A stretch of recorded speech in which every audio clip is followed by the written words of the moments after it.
everybody, welcome to my channel. My name is Allison if you're new here, and welcome to Wonderland. Today I am going to be talking about my most recent reads. I'm kind of calling this like my quarantine recent reads because I've been reading a lot during quarantine, and I just wanted to talk about books today. No rhyme or reason. I have another video that is going to be coming out very soon. It's just taking a little while. It's a writing experiment and it's taking more time than I thought it was going to, and then my computer broke. So I'm having a little technical difficulties for this week, but I decided I'm going to sit down, talk about books, make myself happy that way. And yeah, I mean, does technology just ever drive you crazy? Because it drives me crazy. I feel like I don't talk about my recent reads all the time, so I wanted to just sit down and kind of talk about the stuff I read during quarantine, still I'm reading, and yeah, let's just jump on into it. I'm gonna put the books over here, so there's not gonna be spoilers, and if there is, I will let you know. But the first one I'm going to talk about is Acotar, or A Court of Thorns and Roses series. I binged all of those, plus A Court of Frost and Starlight, and I have to say I really enjoyed the series. I know there's a lot of mixed reviews on the series, but for me, I really enjoyed these characters. My favorite are Nesta, Cassian. I've kind of really started liking Azriel as well, but I just think that some of the characters are really dynamic and they're really three-dimensional, and I can't wait for the new Nesta Cassian book that's coming out. I think that it's more than one is what I've heard. Like, it's gonna be like either 2 or 3, but I'm not sure. But I gave the first and the second one 5 out of 5 stars, and then the third one a 4 out of 5, and the novella a 4 out of 5. I personally really liked the first one. I still to this day like Tamlin. I don't like Tamlin's actions. I think Tamlin is a really cool character to look at and look at his life. I would really like a story beforehand for Tamlin, just to get more insight on the masquerade and just how everything happened. But I really did enjoy Tamlin in that one, and I enjoyed Feyre more in that one. And then the second one I gave a 5 out of 5 star because I love the Inner Circle more. I love more so much. I enjoyed Rhys for the most part.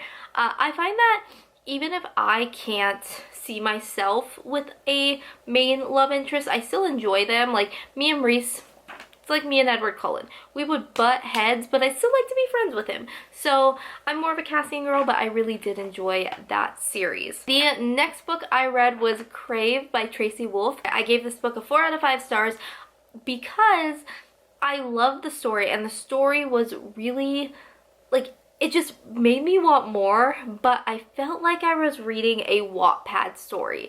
And the amount of times the narrator or main character, Grace, said AF or like some kind of like slang word made me want to bang my head against the wall. But I do enjoy myself a good vampire, and Jackson Vega, I really like him. So I'm interested to see where the series goes, because the ending had a really interesting, it wasn't even really a twist, because you know from the beginning Grace, our main character, has to be something because she goes to a school of supernatural creatures pretty much.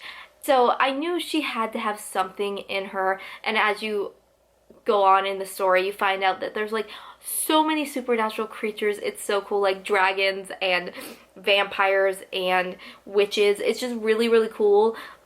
It's like I was just living, and they go to this like gothic school in Alaska. So I'm really excited for the second one, and I highly recommend it. If you just want an easy, quick, fun read, pick up Crave, because it's all of that and more. The next series I am currently still working on, but I wanted to talk about it, is the Throne of Glass series. So I am obviously very behind on the Sarah J Maas train, but after I read Acotar, I was like, I want to read Throne of Glass because people say that Throne of Glass is actually their favorite over Acotar, and I just need to do it. So I'm on Queen of Shadows right now, and everyone says Queen of Shadows is like their favorite book. I'm really excited to get more into it. I'm only like 100 pages in right now, but I do have to say the first 2 books in the Throne of Glass series I gave a 4 out of 5 stars, because although I really enjoyed them, it wasn't the hyped up book or series that I was like expecting. I was expecting so much more, and didn't get it, I guess. So I gave it 4 out of 5, and I almost put the series down because I was like, oh, so boring. Like, I'm bored. Like, I'm bored. But I ended up talking to some friends. They kept saying, like, the third one, like, picks up. It, like, gets really good. And I was like, okay.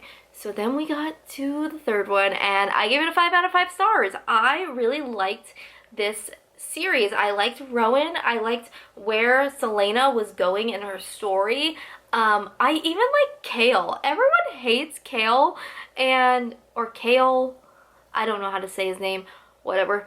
I like him. I mean, I don't know if I'll like him later on, but everyone like really hates Kale. I like him.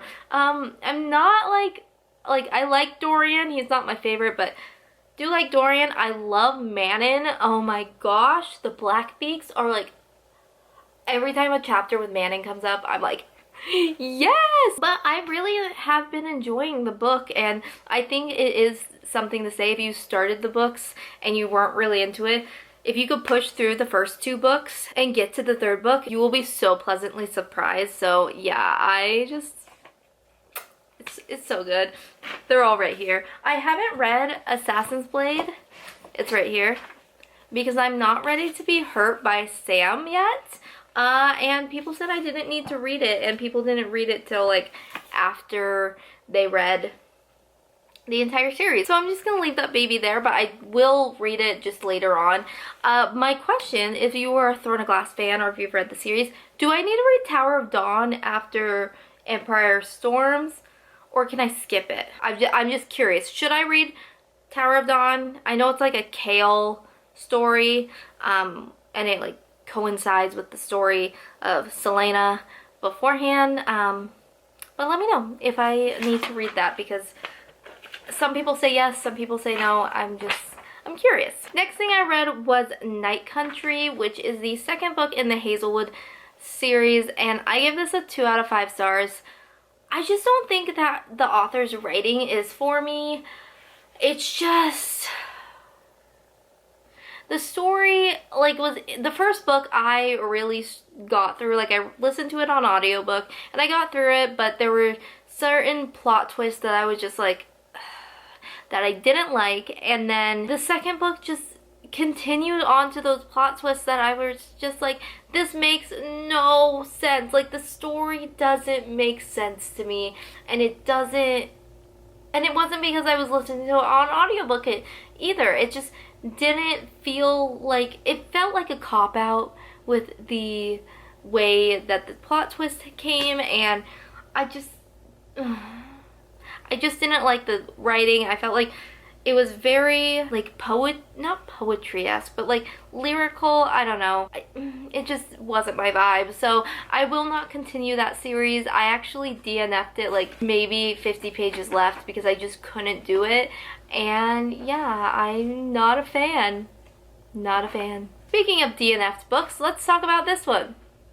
This is The Betrothed by Kira Cass, which I was incredibly excited about. If you don't know, I am a huge Selection fan. I have met Kira, I fangirled over Kira, I love Maxon, and she created a love story that I adore. I DNF'd this like halfway through because I just couldn't get on board with it. The main character was like a knockoff version of Marley Thames to me, and I was just like, eh.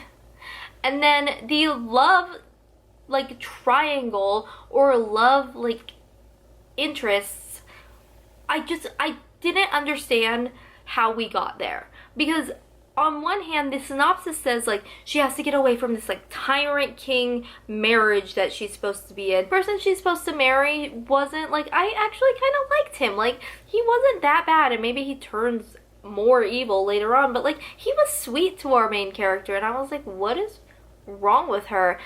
And then we have the other love interest, and it just was like, 1 second they are just talking, and then the next second they're like making out in the hallway of the castle, and I'm like, how did we end up here? Like, there was no build up to the love story, there was no build up to that kiss, that I was just like, I can't do this. So I put it down.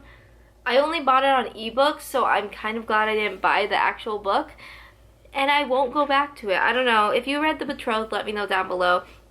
is it worth finishing? I talked to one of my friends and she said no. And the last book I'm going to talk about was one of my most anticipated books of the year, and that was Blood and Honey by Shelby Mahern. I actually listened to the audiobook of this as well. I listened to Serpent and Dove right before the book came out, like the day before, so I was ready for Blood and Honey to jump right back into the world. And still, Serpent and Dove is my favorite in the series.